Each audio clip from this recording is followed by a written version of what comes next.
环球大乱线，深入世界最前线。我是董志乔，向全球各地收看我们节目的观众朋友问好，祝大家平安顺心。马上为您介绍这集的3位来宾。第一位是清华大学讲座教授张妍婷，主持人好，大家好。第二位台大哲学系教授苑举健，金乔好，各位观众朋友大家好。还有陆军退役少将厉正杰，金乔好，各位观众大家好。好，观众朋友，我们节目一开始呢，还是要带大家看懂现在美伊战争可以说是边打边谈了。那双方的领袖呢，都释出了很多的烟雾弹也好，转移焦点也好，声东击西也好，就是各种的尔虞我诈。因为兵不厌诈，这是战争哦。我们就要带你来看懂后面的真实脉络。好，美国总统川普他的最后一级行动很快就要到来了吗？因为现在传出美军拟定了4套方案，我们依序带大家来看。但这4套方案呢，都是要在关键的荷姆兹海峡附近来做出一些军事部署。首先，第一个，派兵攻下哈格岛。昨天我们也是大谈了这个各种哈格岛的可能性的，因为它是伊朗石油出口一个最重要的岛屿，可以说是掌握了伊朗的石油出口命脉了。所以第一个是哈格岛。好，第二个呢，也是要打岛屿，但是不是哈格岛，而是这个上面有战略碉堡据点的拉拉克岛，在这个位置哦。第三个是要攻下阿布穆萨岛以及旁边的2个岛屿，就是这个大小通布跟阿布穆萨在这个位置，它同样也是在荷姆兹海峡一个经过的要道，所以你只要控制住这些岛呢，只要是船只在这边，你都可以做火力支援去控制它。然后以及第4个就是比较难度比较高了哈，就是荷姆兹海峡东侧拦截或者是扣押船运的这个运输，但是荷姆兹海峡东侧就是伊朗的土地嘛，那这些高山丛峻里面非常多。这个革命卫队都埋伏在这里面，真的是很难查。好，4套方案现在美军定调出来了，但是有没有发现都离不开一个夺岛的想法？究竟这个夺岛有多重要呢？它的可行性有多高？而且美军就算你拿得下，你守不守得住也是一个问题。首先，我们就要先请厉将军从军事角度帮观众朋友分析，为什么4套方案都跟岛有关？首先这个4大方案在我们军事上面叫做作战判断你要从各个行动方案里面找出最佳行动方案，这是一个思维逻辑的问题。首先第一个要思考的是你的任务，先要做任务分析那现在美军的任务是什么？我举3个任务，你认为是哪一种可能？第一个是歼灭伊朗的有生战力，第二个是让伊朗的油没有办法继续卖出去，第3个是开放荷姆兹海峡。那这3个任务里面，你认为如果说以美军现在它优先是哪一个任务？多重任务与多重目标之选择，你要先确定你的主要任务是什么。这很明显的主要任务是荷姆兹海峡要开放，所以基于这个任务来讲的话，我认为哈克岛的可能性就降低了，因为哈克岛主要是夺取伊朗的油源嘛。那第4个方案是这个扣押伊朗运输油，也是扣押伊朗运输油，你们并不是你主要开放所谓荷姆兹海峡，那你要开放荷姆兹海峡的话，我认为就必须要控制这个地方，也就是要用兵力夺取拉拉克岛跟这个阿布萨姆岛这2个岛。那接着下来，我们再研判第二个你要研判的是什么？你行动方案你要搞清楚敌人会采取什么行动，你不要光自己一股脑的光有自己的想法，你不去想敌人会干什么，那敌人会怎么样封锁？伊朗会用什么方式来封锁荷姆兹海峡？第一个，我认为它很明显的就是用布雷的方式。布雷。第二个来讲，它可能用的就是水面上的快艇来对你实施油轮实施攻击。第3个就是它的无人机的攻击。第4个是导弹。大概我认为，如果说它要封锁不外这几种手段，那如果说针对敌人可能采取的这种4种手段，我们来看看究竟是荷姆兹岛还是阿布萨尔岛可以有效的阻止这个伊朗的军队做这行动。我个人的分析是这个北边这个拉拉克岛主要是这个拉拉克岛。为什么我选择这个岛是优先的？第一个就是它控制这个岛之后，大家看到这边有一个荷姆兹岛的话，它可以完全火力涵盖到荷姆兹岛，这是第一个。如果这边有基地，它在这个地方部署了阿帕奇直升机，在这个直升机来讲的话，可以对布雷的船只实施这个火力的攻击，也可以掩护它的扫雷艇来实施扫雷。那当然也可以阻止这个它的这个快艇对油轮实施攻击。当然最后来讲的话，它在这个地方如果说部署了拦截的导弹，对，或者拦截的无人机，现在有一种无人机是可以拦截无人机的无人机在这个地方可以有效拦截这边起飞的无人机对游艇做攻击。当然你说阿布萨姆岛也有可以，可是阿布萨姆岛距离这个海峡就比较远，它拦截效果当然就没有这么好。这是依据敌人可能行动，我选这个。当然就这个我们战力保存来讲的话，我觉得为什么要选这个岛呢？因为这个岛来讲，你看哦，跟这个阿联酋的这个尖角这个位置哦，可以互相是最近的，互相来讲可以相互支援，是它可以掩护到这个岛啊。那第二个来讲的话，它在这个地方它。舰队啊，包括它的2栖攻击舰队，可以不用通过荷姆兹海峡，可以确保自己安全。所以，它如果说在这边，我们讲的迪利波利号啊，或者是全知号，如果停留在这个地方，利用这个阿联酋突出来这个地方当做一个基地，还有这个岛，这样形成一个三角互相依靠的态势，相互可以掩护，相互可以支援，就近可以打击到伊朗的战机哈。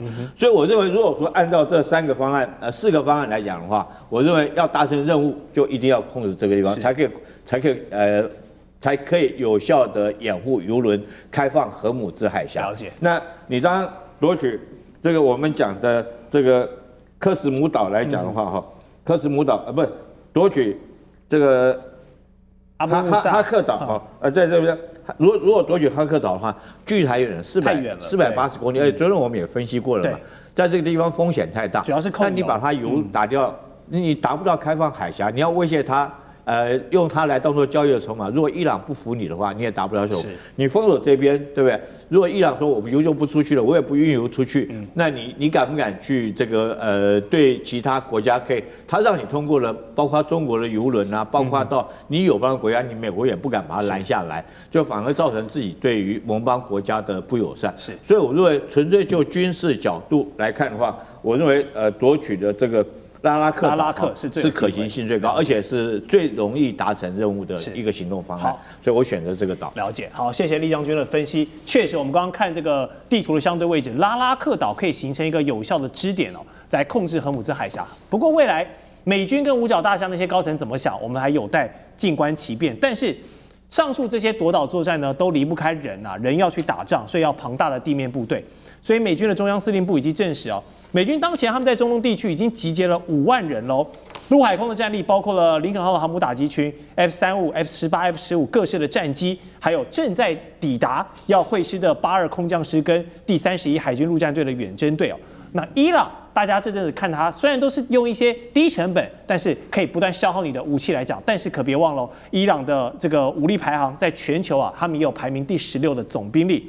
包括了正规的国防军，包括他们忠诚的革命卫队，还有这种飞弹、无人机各种来严阵以待。所以现在美伊双方都在凝结手上的筹码跟兵力筹码，就在等待一波 all in 的机会。如果真的发生了 all in 的机会，张教授，你觉得这个情势会怎么发展？我认为美国这个兵力规模还是不够，还不够，因为伊朗够大。你看伊朗164万多平方公里那么大。美国现在如果是刚才所说到的第31远征军，就是海军陆战队，也包括82空降师，够吗？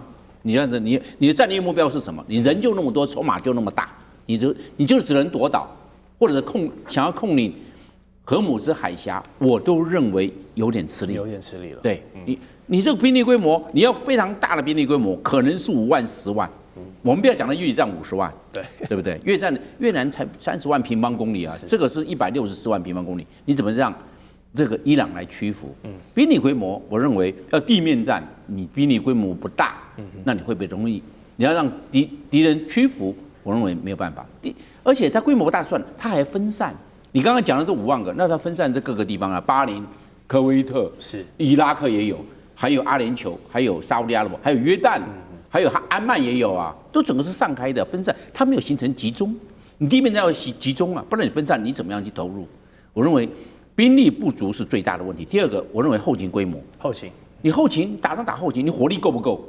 伊朗的他这种国防军革命卫队，它也是有战力的。伊朗虽然现在海优跟空优被美国摧毁了，但是地面战目前还算是完整。那你这个后勤不够。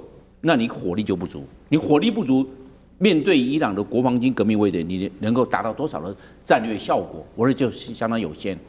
我们可以看得出来，当初的他的战略情报判断错误，打4天，你没想到打了4个礼拜。对，换句话说，这个战略情报的估算错误过于乐观，我认为是美军的致命伤。那第3个，我认为作战期程太长了。当初没有一击奏效，一鼓作气嘛，再而衰啊。那你让伊朗有所警觉，地面部队有所调动，有所调整，要进入地下化。是你这样的话，伊朗的战损就会相对的减低，那它的战力保存就会慢慢逐步的落实。那美军还能够达到多少？所以我认为美军它的战略情报判断跟分析的这种过度乐观，我认为是它的致命伤，而没有一举奏效。我们现在整个看下来哈，美国现在是急的谈判，美国急的谈判表示说美军在这一方面已经有一点点招架不足。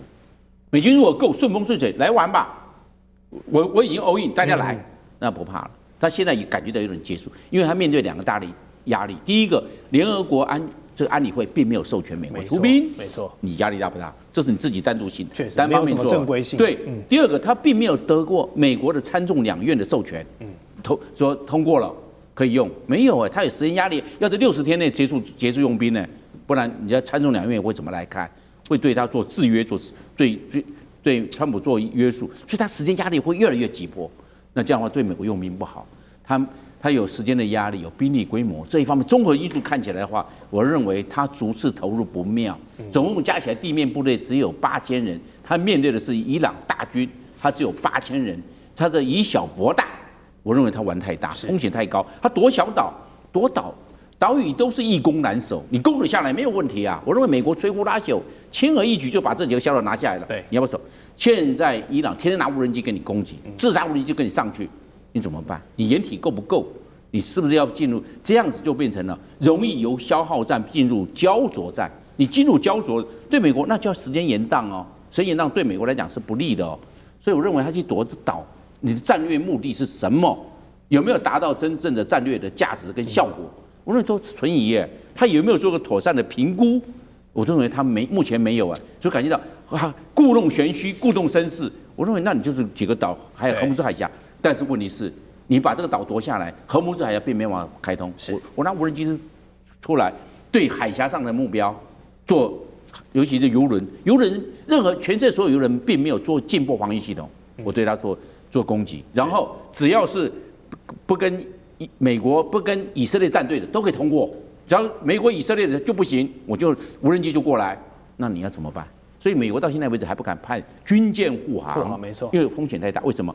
因为伊朗到现在为止还有地对舰的反舰巡弋飞弹，它还没有用呢。这个不用装载，它现在已经没有存在舰队，但是它有以陆制海的反舰飞弹还在啊，所以美国不敢派军舰护航，风险太高。那还有水雷还没有使用呢，所以等等来看的话，还包括水下无人机了，还有很多牌了。对，伊朗还有牌可以用，所以我认为美国逐次投入并没有达成战略效果，是它目前陷入焦灼战的关键因素。是，好，就像我们张教授讲的，确实美军一开始的战略设的有一点太乐观了，认为拔掉这个前最高领袖哈米尼之后，或许神权政府就会垮台，结果没想到引来的是更多进入到消耗战的一个模式。我们开场就有提到兵不厌诈，这是战争非常知名的电影《投名状》里面的一句名台词。这些大人物，你不要看他在说什么，你要看他到底做了什么。尤其呢，这个一天之内想法就可以变卦好几次的美国总统川普，他现在说什么话，大家都要打折扣，因为已经是一个放羊的总统了。好，他一方面说要在谈判桌上来终结战争，一方面我们看到兵力又持续在加派、在部署、在磨刀霍霍。袁老师，你很懂川普的心思，你认为他现在心中在想什么？我跟你讲这个刚刚你讲到这种矛盾刚好是川普心中的矛盾的感觉他确实是这个人又笨又坏他的很坏的原因的话呢，就是跟着。其实刚刚两位将军所谈的事情，都是认为美军在对伊朗，都忽略掉重要的因素是以色列人家以色列是脑袋非常清楚的，以色列的纳坦尼亚胡他只要做一件事情，就是骗着川普跟着他一起下去。那一旦下去以后呢，接下来的事情都好办了。所以你会讲到说，美军急着谈判，又另外加属的部队的话呢，确实是如果说。美军放出来要谈判的消息，以色列没有动作，那就知道这个谈判是假的。如果说美军的话呢，这个弄那个部队的话呢，如果说他们想要谈判是真的话呢，以色列就加大攻势，让这个事情就没有办法挽回。这几天的情况就看得非常清楚。所以说到目前为止的话呢，我必须强调，川普胡里八嘟的，就是听到以色列跟他那个忽悠以后，说哎把那个哈梅尼耶干掉以后，你说不定可以拥有伊朗的石油，他一高兴就跟着干下去了。结果以色列是把哈梅尼耶干掉，那个美国一下子把人家一个小学干掉170个小女孩，怎么赔？170条小女孩的命啊，对不对？所以说现在的话呢，美国派了大军，美国不但派大军，美国透过他的战争部部长跟美国的国会要2000亿美金，你算一下，2000亿美金准备打2年了，知道吗？啊，所以你在这种情况之下，美国现在所面对的困扰的的确确就是说，美国有3方面的大困扰，一个就是它的国内的困扰啊，大家都知道，等一下我们会谈到。都反战了，开玩笑，你这个战争你要讲士气，也要有正义的，还要有低成本，他们都没有。那另外的话呢，在整个国际上，所有的盟邦都不支持，啊，原来国内。然后第3个的话呢，就是以色列刚好跟他已经把他拉进来以后，以色列的做法，我请大家要注意一个数字啊。现在伊朗内部的士气很高，以色列内部也有80%的人士气很高啊。大以色列要实现了，把美国拉下来。以色列立国从1948年到今天，就在等今天。所以说，美国现在搞的情况下就非常困难。那在这种情况下的话，我们必须要讲一件事情。目前的话，那个川普啊，他是结束不了，但是呢，一结束又失面子。那伊朗提出来条件只有第3点。你给我赔偿，我们就知道，你只要认输你就赔偿。川普怎么可能认输？所以美国现在拖下来，我记得这个美国会进入一个新的越战期间，我都不排除它会逐步的扩大。是，好，谢谢袁老师的分享。不过待会我们的节目要继续来探讨美以伊交锋，现在各方势力运筹帷幄。继荷姆兹海峡之后，封锁曼德海峡会是下一张王牌吗？还有就是中伊铁路现在有补给奇效，以及大家很久没有谈论的俄乌，现在也有更多的战场动态在发生，无人机海的互相攻防，更多的全球脉动还有精辟观点，我们马上回来。地缘政治、美中之争、战略价值、强权崛起、小国生存。现在与未来，洞悉事件走向，掌握世界脉动，全球观点尽在环球大